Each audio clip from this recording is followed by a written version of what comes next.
자리에 앉으시면서 옆에 계신 분들하고 다시 만나서 반갑습니다. 인사 나누시기 바랍니다.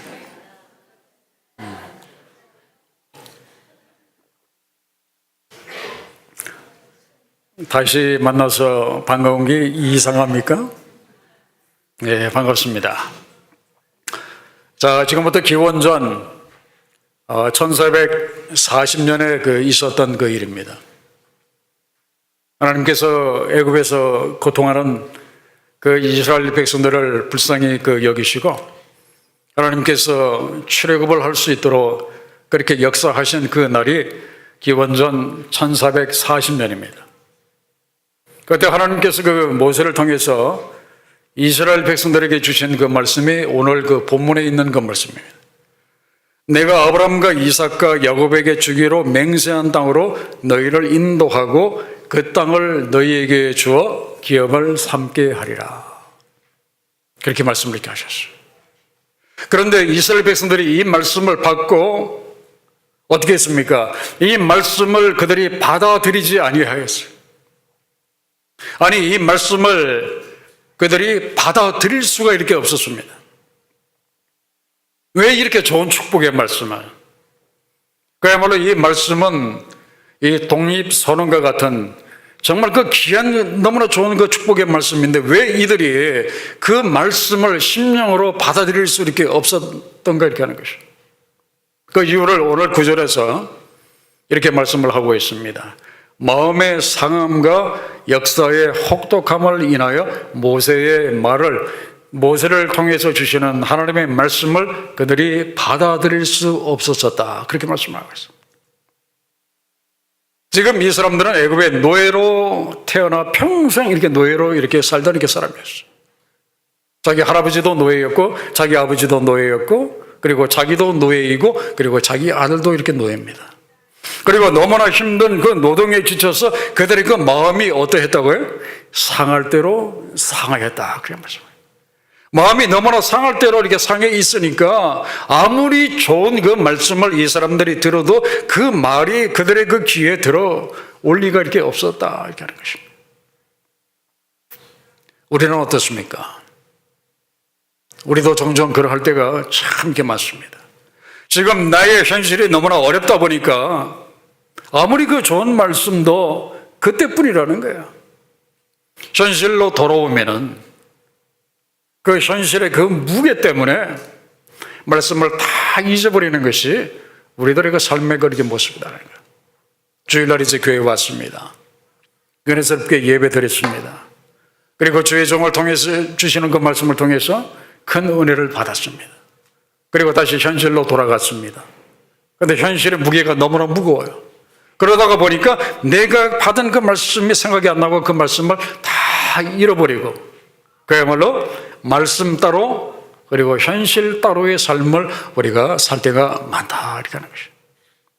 이처럼 이 현실이라고 하는 것은 이 우리의 그 발목을 잡는 것이 바로 우리의 그 현실입니다.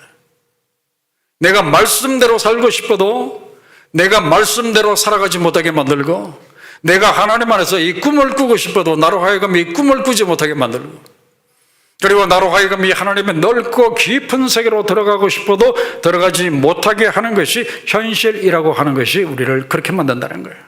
그래서 우리 옛말에 이런 말이 있습니다. 사흘 굶으면 도둑질을 안 하는 사람이 없다고 할 정도로 이 현실이라고 하는 것은 굉장히 무서운 것이 바로 이 현실이라는 거예요. 자, 그러면 우리는 어떻게 살아야 합니까? 하나님을 믿는 우리가 어떻게 살아야 됩니까? 현실이 너무나 무서운 것이니까 평생 현실에 끌려다니는 그런 그 삶을 우리가 살아야 합니까? 아니면 우리가 현실을 이겨야 합니까? 어떻게 해야 돼요? 우리가 당연히 현실을 우리가 이겨야 됩니다. 왜 우리가 현실을 이겨야 됩니까? 하나님의 명령이기 때문에 그렇습니다. 하나님께서 그 창세기 1장 28절에서 사람을 만드시고 하나님이 말씀하셨어요. 하나님이 그들에게 복을 주시며 그들에게 이르시되 생육하고 번성하여 땅에 충만하라. 땅을 어떻게? 정복하라. 바다의 고기와 공중의 새와 땅에 움직이는 모든 생물을 어떻게? 다스리라라고 이렇게 말씀을 이렇게 하셨거든요. 우리 눈앞에 있는 모든 것을 정복하고 모든 것을 다스리라고 그렇게 말씀을 이렇게 하셨어요. 그렇기 때문에 현실까지도 우리가 반드시 이겨야 할 이유가 바로 이 말씀 속에 이렇게 있는 것이고, 또 우리에게 이렇게 말씀을 하실 때에는 이러한 능력도 함께 주셨기 때문에 우리의 발목을 잡는 현실을 우리가 하나님의 말씀으로 우리가 능히 그것을 견뎌낼 수 있다, 이렇게 하는 것입니다. 자, 그러면 오늘 이 시간에 그 말씀의 제목이 말씀이 현실을 이기게 하라라는 그 제목으로 말씀을 이렇게 드리는데, 그러면 내 발목을 항상 잡는 이 현실을 우리가 무엇으로 우리가 이길 수 있겠는가? 오늘 이 시간에 몇 가지 말씀을 이렇게 드리겠습니다. 첫째, 내 발목을 잡는 현실을 우리가 이기려면 내 현실은 어렵다고 하는 이 부정적인 이 생각부터 우리가 이렇게 버려야 됩니다. 혹시 여러분들 중에 이런 그 고정관념, 늘 이런 생각 혹시 없습니까? 나의 현실은 어렵다. 나의 현실은 어렵다고 하는 이 생각이 늘 따라다니시는 분들 혹시 없습니까? 만약에 있다면은 우리가 이 내 발목을 잡는 이 현실을 우리가 이기려면은 늘 나를 따라다니면서 나도 모르게 무의식 중에 내 현실은 그래 어려운 거야 하는 이 부정적인 이 생각부터 우리가 버릴 수 있어야 한다 하는 것입니다. 그 이스라엘의 그 12지파의 대표들이 그 가나안 땅을 이제 그 정탐하기 위해서 그들이 들어가서 40일을 이제 그들이 정탐을 쭉 그 이스라엘 땅을 이렇게 돌아봅니다. 가서 보니까 그 땅에는 이 기골이 장대한 이 아낙 자손들, 그야말로 이 키가 2m가 넘고 거의 한 키가 거의 한 2m 50에 가까운 이 장대한 아낙 자손들이 거기에 살고 있고, 그리고 그들의 성읍은 너무나 견고하였다, 그렇게 말씀하셨어요. 이것은 그들이 감당할 수 없는 어려운 게 현실이었어요. 될 수가 없는 현실, 그리고 어떻게 해볼 수 없는 현실이 그들의 눈앞에 딱 버티고 이렇게 있었습니다. 현실이 너무나 어렵게 보이니까 어떻게 됐습니까?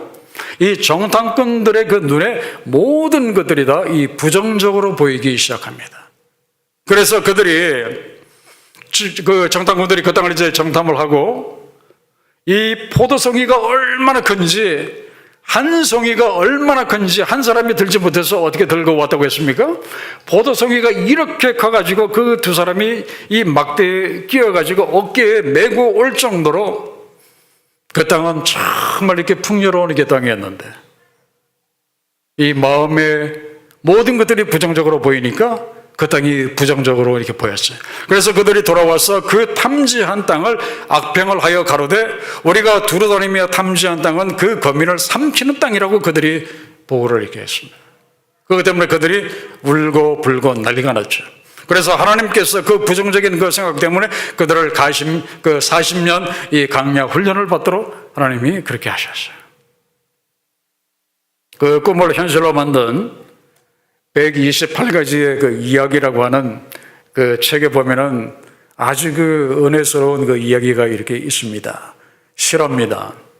이 미국 땅에 어떤 사람이 한 사람이 이렇게 있었는데, 이 사람이 이 어렸을 때였습니다. 이제 학교를 갔는데 이 학교의 교사가 아이들에게 숙제를 내주면서 너희들이 장차 앞으로 미래에 어떤 사람이 될 것인지 이렇게 써가지고 오라고 이렇게 숙제를 이렇게 내줬습니다.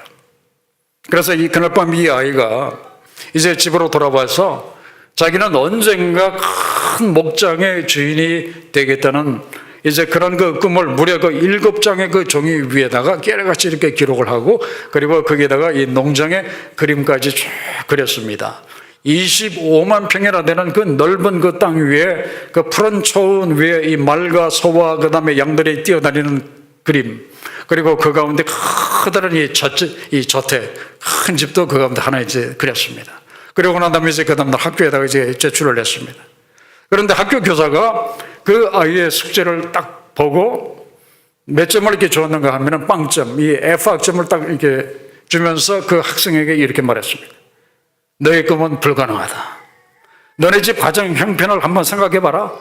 만약 네가 조금 더 현실적인 꿈을 갖는다면 내가 점수를 너에게 다시 주도록 하면서 F 학점 해가지고 이렇게 돌려줬습니다. 그래서 이 집으로 돌아온 이 아이가 밤을 새워가면서 고민한 끝에 다시 그 숙제를 하기 시작했습니다. 그런데 지난번과 똑같은 그 숙제를 했습니다. 그러면서 자기 숙제 이 종이 위에다가 연필로 이 아이가 이렇게 뭐라고 이렇게 썼는가 하면은, 선생님, 저에게 F 학점을 줘도 좋습니다. 그래도 저는 이 꿈을 꾸겠습니다. 아주 당돌하게 그 말을 써서 이렇게 숙제를 이렇게 냈어요. 그러니까 결국 이 꿈대로 이 아이는 마침내 이 거대한 이 목장을 실제적으로 이제 소유를 하였고, 그리고 이제 자기가 은퇴할 때 자기의 이 넓은 이 목장을 아이들을 위해서 이 청소년 그 캠프장으로 이걸 다 이렇게 희석한 그런 그 이야기입니다. 여러분, 우리가 우리의 그 어려운 현실을 이기려면 제일 먼저 어떻게 해야 한다고 이렇게 말씀을 이렇게 드렸습니까? 제일 먼저 부정적인 생각부터 우리가 버려야 한다는 거예요. 이 부정적인 생각을 버리지 않으면요, 그 다음 단계로 나갈 수가 이렇게 없어요. 그래서 우리가 우리의 어려운 현실을 이기려면 제일 먼저 부정적인 그 생각을 우리가 버려야 되는데, 우리가 어떻게 하면 시시때때로 나를 찾아오는 이 부정적인 이 생각을 우리가 버릴 수 이렇게 있겠는가 하는 거예요. 여기에 대해서 성경이 뭐라고 말씀을 하시는가 하면은, 그 빌립보서 4장 6절과 7절에 보면은, 아무것도 염려하지 말고 다만 모든 일에 기도와 간구로 너희 구할 것을 감사함으로 하나님께 아뢰라. 그리하면 모든 지각에 뛰어난 하나님의 평강이 그리스도 예수 안에서 너희 마음과 생각을 지키시리라. 그렇죠? 바로 여기에 해답이 있는 거예요. 우리가 나의 부정적인 이 생각을 이렇게 다스리는 것이 아닙니다. 이 세상에 자기의 이 부정적인 생각을 다스릴 수 있는 사람은 아마 아무도 이렇게 없을 거예요. 하나님의 그 평강이 우리의 마음의 생각을 지켜주셔야 이렇게 한다는 거예요. 그러려면 우리가 어떻게 해요? 그 방금 전에 말씀드린 그 말씀에 보면은 너희 구할 것을 감사함으로 기도하라라고 이렇게 말씀하고 있어요. 우리가 감사함으로 우리가 하나님 앞에 기도하면은 그때 주시는 그 하나님의 그 평강이 우리의 마음을 지켜주시고 우리 마음의 그 부정적인 그 생각을 없애주신다, 그렇게 말씀하고 있어요. 그렇기 때문에 여러분들이 내 마음속에 있는 이 부정적인 생각을 없애기를 원하신다면은 무엇을 하셔야 된다고요?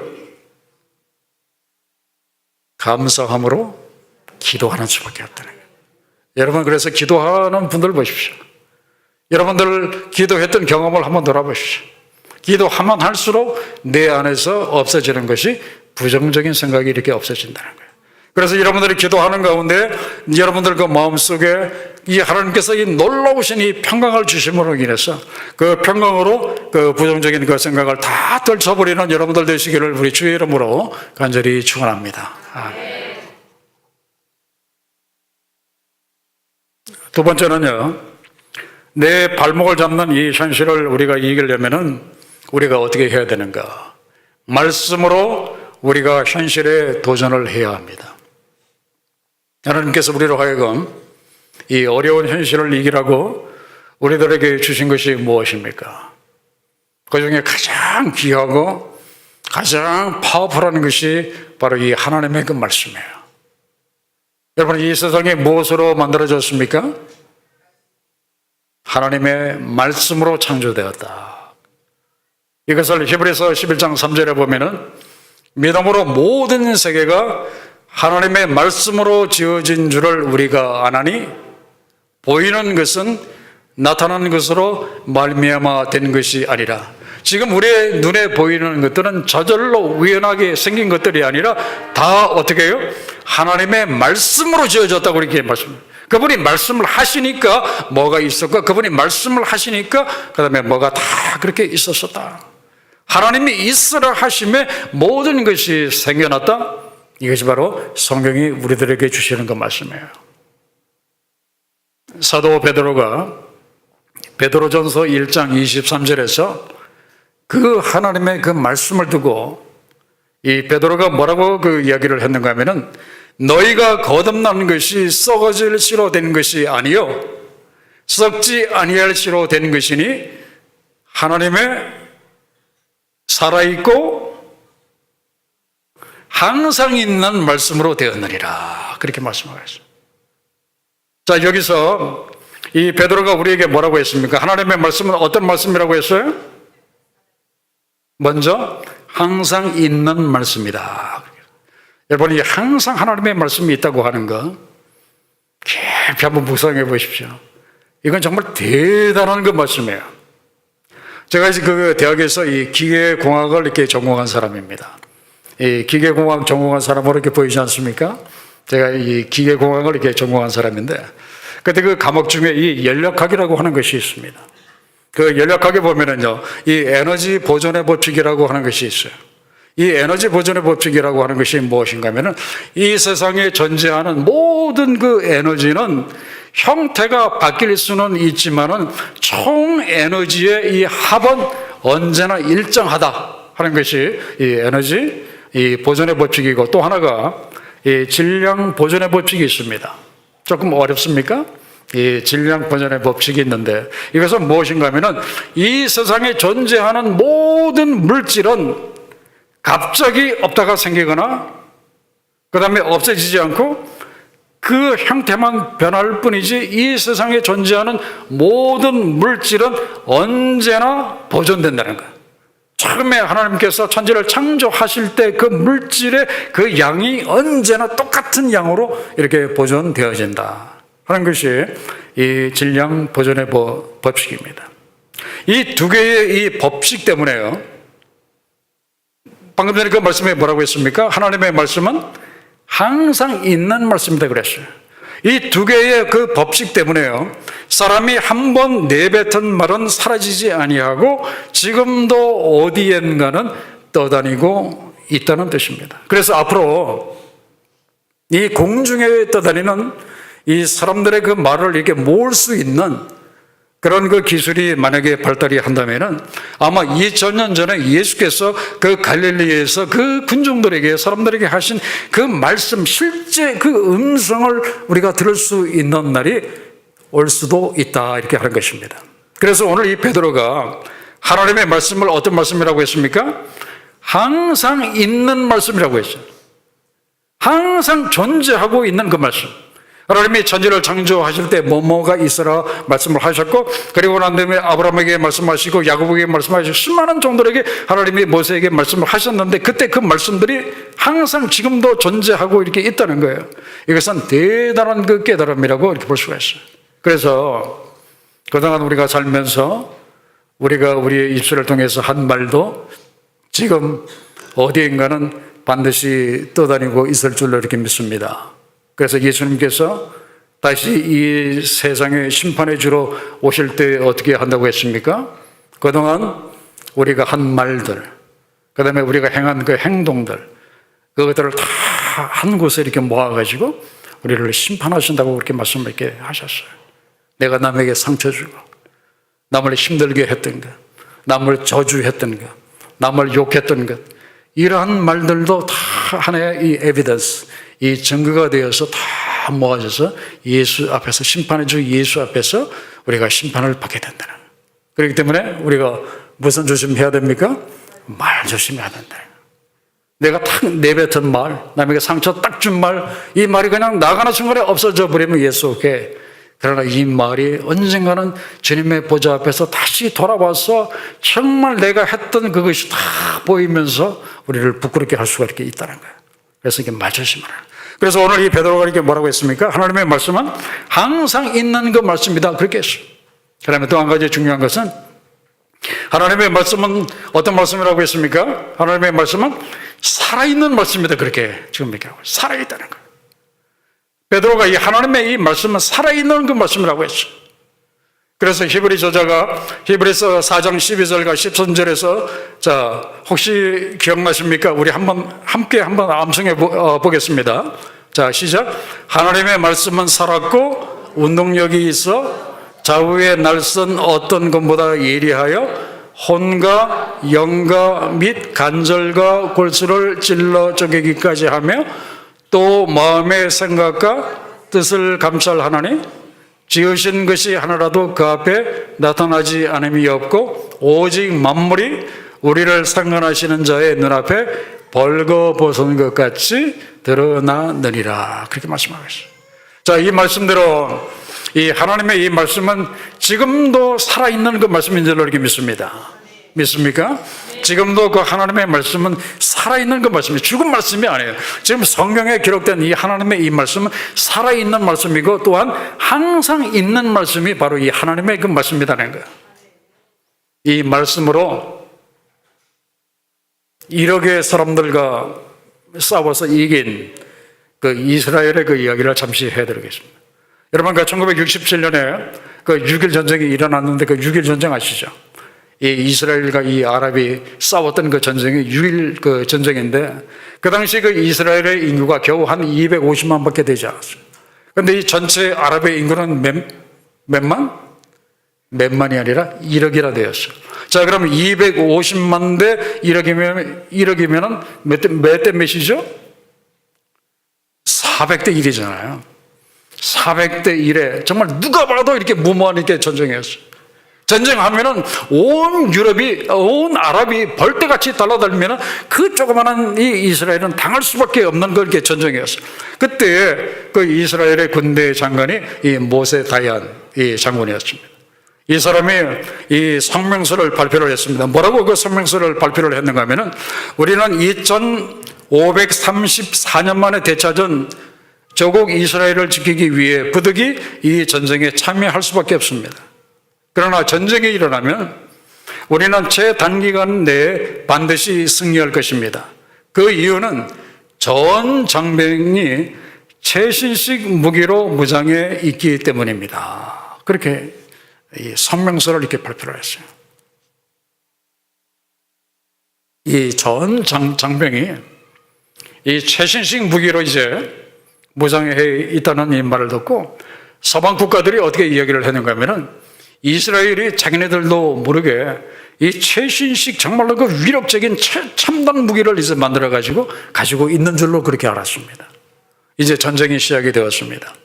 이제 군인들이 전쟁을 하기 시작합니다.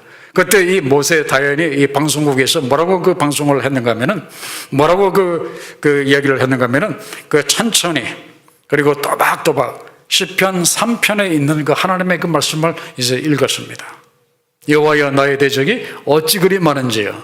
구원은 여호와께 있사오니 주의 복을 주의 백성에게 내리소서. 이 시편의 말씀을 쭉 읽어가시죠. 그 이스라엘의 그 현실은 이 250만 대 이 1억의 정말 이렇게 불가능해 보이는 그런 게 상황이었어요. 이때 모세 다연이 무엇을 붙잡았는가 하면은 이 세상에 그 어떤 나라도 한 번도 사용한 적이 없는 최신식 무기인 뭐요? 하나님의 말씀을 이렇게 붙잡았다는 거예요. 구원은 여호와께 있다고 하는 이 말씀을 그들이 붙잡았어요. 그랬을 때 6일 만에 1억을 상대해가지고 6일 만에 이겼습니다. 이 세상에 1억을 상대해가지고 6일 만에 이긴 전쟁이 어디 있어요? 그들이 무엇을 붙잡았기 때문에 최신식 무기인 하나님의 말씀을 그들이 붙잡았기 때문에. 여러분, 누가 이렇게 세상을 이깁니까? 저는 하나님의 말씀을 가진 자가 세상을 이긴다고 이렇게 믿습니다. 여러분들이 정말 현실을 이기기를 정말 여러분들이 원하시고 정말 그런다면은 여러분들이 하나님의 말씀을 이렇게 붙드시기 바랍니다. 그 말씀은 어떤 말씀이에요? 항상 있는 말씀이고 또 살아서 이렇게 움직이는 그 말씀. 여러분들이 이 말씀 여러분들이 붙잡으심으로 인해서 정말 여러분들이 그 발목을 잡는 그 어려운 현실을 다 이겨내실 수 있기를 우리 주의 이름으로 간절히 축원합니다. 이제 마지막으로 우리가 우리 발목을 잡는 이 어려운 현실을 이기려면은 우리가 어떻게 해야 되는가? 하나님의 능력을 우리가 인정을 해야 됩니다. 이 세상에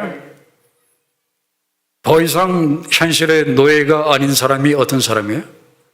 더 이상 현실의 노예가 아닌 사람은 세상에서 하나님의 능력을 인정하는 사람은 더 이상 현실의 노예가 이렇게 아닙니다. 오히려 그 반대로 현실을 지배하는 주인이 이렇게 될 수가 이렇게 있다는 거예요. 어떤 사람이에요? 하나님의 능력을 인정하는 사람은 그렇게 될 수 이렇게 있다는 거예요. 그리고 예수 그리스도의 이름의 능력을 붙잡는 사람은 그렇게 될 수 이렇게 있다는 거예요. 여러분, 그 베드로와 요한 아시죠? 베드로와 요한이 성전에 기도하기 위해서 이제 성전으로 올라가는데 성전 문 앞에 어떤 사람이 앉아 이렇게 있었죠? 나면서 안전뱅이가 된 사람이 앉아 있었어요. 그때 이 베드로와 요한은 예수 그리스도의 이름의 능력을 인정하는 게 사람이었거든요. 이 베드로와 요한이 그들에게 외칩니다. 나사렛 예수 그리스도의 이름으로 걸어라. 어쩔 수 없는 그 현실을, 어쩔 수 없는 현실에 하나님의 능력으로 이렇게 명령을 한 거예요. 그 현실은 어쩔 수 없다고 생각하는 사람들은 어떻게 했습니까? 현실은 어쩔 수 없다고 생각하는 사람들은 안전뱅이를 어떻게 했어요? 날마다 아침이 되면은 성전 문 앞에다가 데려다 놓고, 그리고 저녁이 되면 다시 집으로 데려가고, 다음날 또 데리고 오고 또 데려다 주고. 이 사람들은 현실은 어쩔 수 없다는 것을 아주 철저하게 굳게 대단하게 믿는 사람들이 바로 이 사람들이었어요. 그러나 베드로와 요한은 이렇게 달랐어요. 베드로와 요한은 하나님의 능력을 인정하는 게 사람이었어요. 그래서 남들은 다 어쩔 수 없다고 여긴 그 안전뱅이의 그 현실을 이기고 안전뱅이를 그 자리에서 일으켜 세운 사람이 바로 베드로와 요한이에요. 그들은 어떤 사람들이었기에? 하나님의 능력을 인정하는 사람들이었고, 또한 예수 그리스도의 이름의 능력을 인정하는 사람들이었기 때문에 그러했다. 여러분, 그 혹시 양사원의 그 시조 혹시 아십니까? 대산이 높다 하되, 쭉 끝까지 암송하실 분 혹시 있습니까? 대산이 높다 하되 하늘 아래 메이로다. 오르고 또 오르면 못 오를 리 없건만은 사람이 제 안이 오르고 매만 높다 하더라. 그죠? 지금 우리의 현실 굉장히 어려워요. 쪼들리는 그 살림살이, 그리고 나이 먹어가면서 점점 약해지는 우리들의 그 육신. 뭐 하나 이 만만한 것이 없죠. 정말 이게 쉬운 것이 없습니다. 그래서 잘못하면은 이 태산처럼 이 높아만 이게 보이는 그 현실 앞에서 우리가 전혀 이 도전할 생각도 우리가 하지 못하고 그냥 날마다 현실은 높은 거야, 현실은 높다 하면서 현실에 우리가 끌려다닐 수밖에 이렇게 없다는 거예요. 그러나 우리가 하나님의 그 능력을 인정하고 그분의 그 영원하신 말씀을 붙들고 나가면은 아무리 높은 그 태산이라고 할지라도 우리가 그것을 뛰어넘을 수 있으리라고 이렇게 믿습니다. 우리가 오늘 붙들 것이 무엇입니까? 저는 이 하나님의 말씀밖에는 없다고 이렇게 믿습니다. 도움이 될 것 같은 세상의 재물, 그리고 세상의 지식들, 그리고 세상의 권세도 여러분들이 이미 다 경험해 봐서 아시는 거지만 그때뿐입니다. 일시적으로 나에게 도움은 줄 수 있겠지만 나에게 영원한 도움이 되지 못하는 거예요. 나에게 영원한 도움이 되는 것은 오직 하나님의 그 말씀밖에 이렇게 없다는 거예요. 오직 하나님의 말씀만이 세상을 이길 수 있다는 거예요. 그래서 성경에서 하나님의 말씀은 어떤 말씀이라고 했어요? 하나님의 말씀은 우리 영의 양식이고, 하나님의 말씀은 우리 인격을 변화시키고, 하나님의 그 말씀은 우리의 영혼과 우리의 육신을 치료하고, 그리고 하나님의 말씀은 성령의 검으로서 사단 마귀를 이길 수 있는 가장 막강한 무기라고 우리들에게 말씀하고 있어요. 그렇기 때문에 이제는 여러분들이 기도하심으로, 그리고 하나님의 그 살아있고 영원하신 그 말씀을 여러분들이 붙드심으로 인해서 이제는 다시는 그 현실에 끌려다니지 마시고 그 현실을 이기시고 오히려 그것을 통해서 하나님 앞에 영광 돌려드리는 여러분들 되시기를 우리 주의 이름으로 간절히 축원합니다. 아멘. 살아계신 아버지 하나님, 은혜와 사랑에 감사를 드립니다. 저희를 세상에 버려두지 아니하시고 세상을 이길 수 있게 하시니 아버지 하나님이여 감사합니다. 아버지 하나님, 저희가 기도함으로 현실을 이기게 하시고 하나님의 말씀으로 현실을 이기게 하시고 예수의 이름으로 현실을 이기게 하옵소서. 아버지 하나님, 다시는 현실 앞에 무릎 꿇지 않고 당당하게 현실을 이기는 저희 그리스도인들이 될 수 있도록 인도하여 주시옵소서. 예수님의 계신 이름으로 기도하옵나이다.